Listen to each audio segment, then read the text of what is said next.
Muli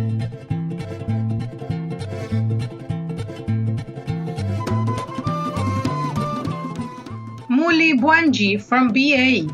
This is the Rorschach Malawi update from the 10th of December 2024. A quick summary of what's going down in Malawi.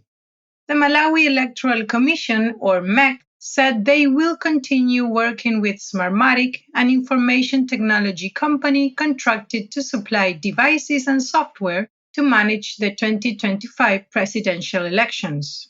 Some locals on social media said they were unhappy with MEC's contract with Smartmatic because they felt elections results could be tampered with, especially because Smartmatic has an alleged history of mismanaging international elections. Despite these concerns, on Monday the 9th, Andrew Mpesi, the chief elections officer at MEC, admitted that the commission is aware of Smartmatic's controversial history, but said the allegations should not be used to interpret the company's relations with Malawi. MEC's disregard for locals' concerns made some people in Lilongwe take to the streets.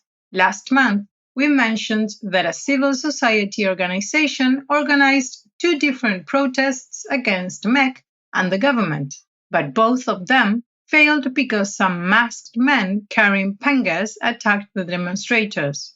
There were calls for the arrest of the masked men because they had violated the protesters' rights to demonstrate, but the police did nothing until Friday the 6th. Merlin Yolemu, the Inspector General of Police, announced that the police had arrested some of the masked men and asked locals to be patient with the police since they had a lot on their plates. However, the arrests were put into question because they might not have been made since the police did not reveal any names of the arrested persons. Speaking of the police, according to a study by the research network Afrobarometer, shared on social media on Friday the 6th, the police is the most corrupt institution in Malawi. The Center for Social Research, a local research organization, conducted its own research and had similar findings, revealing that half of the citizens had paid bribes to the police. The local study also said that 7 out of 10 Malawians feel the government is doing a bad job fighting corruption, while 2/3 feel corruption has increased over the years. Another study by the Afrobarometer, also released on Friday the 6th, revealed interesting statistics concerning the upcoming 2025 presidential elections.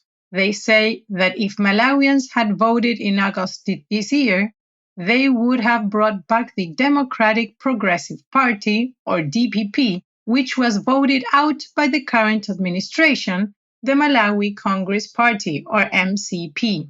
The study said that 43% would have voted for the DPP, 29% would have chosen the MCP, while only 7% would have voted for the United Transformation Movement, and 2% for the United Democratic Front. However, some locals on Twitter thought the findings were not true because of the government's alleged fraudulent practices. So the numbers by Afrobarometer were put into question because something fishy was happening on the ground.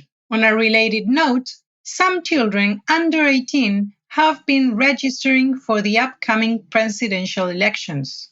One child had a national identity card from the National Registration Bureau, which is only given to citizens over 18, but the child looked no older than 15.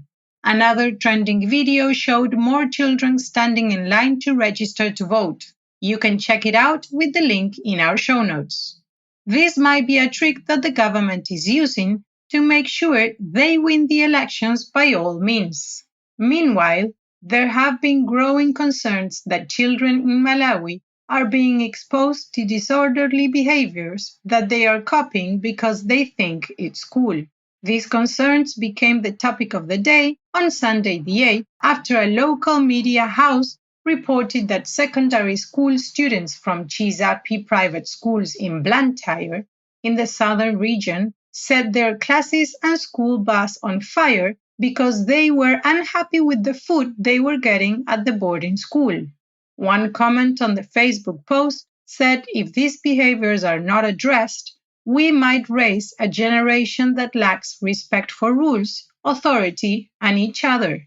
In trending news, Tabitha Chawinga and her sister Temwa have made the top 5 shortlist for the Women Footballer of the Year award by the Confederation of African Football, or CAF. The shortlist was released on Wednesday the 4th and also includes Zambia's Barbara Banda, Morocco's Sana Msaudi, and Nigeria's Chiamaka Nadspi. And its statements, CAF said this year's nominees reflect the excellence in women's football across the continent after their impressive performances at club and national team level. The winners will be chosen through votes from the CAF Technical Committee, media professionals, head coaches, and captains of member associations, among others. The results will be revealed through an award gala scheduled for Monday the 16th in Morocco. Some notable people have quit their jobs. For instance, on Saturday the 7th, Makonda Nyalonje, the Minister of Labour, resigned from the cabinet with immediate effect because the death of former Vice President Saulus Chilima changed a lot for her. She said she wanted to resign in July, but President Lazarus Chakwera asked her to delay and only accepted her resignation this month. On Sunday the 8th, Jeremiah Mwagulu, a prominent actor known for his role as Chisi in the Tiku Ferangi drama on the Malawi Broadcasting Corporation television, also announced that he had quit his job after joining the play in 2003.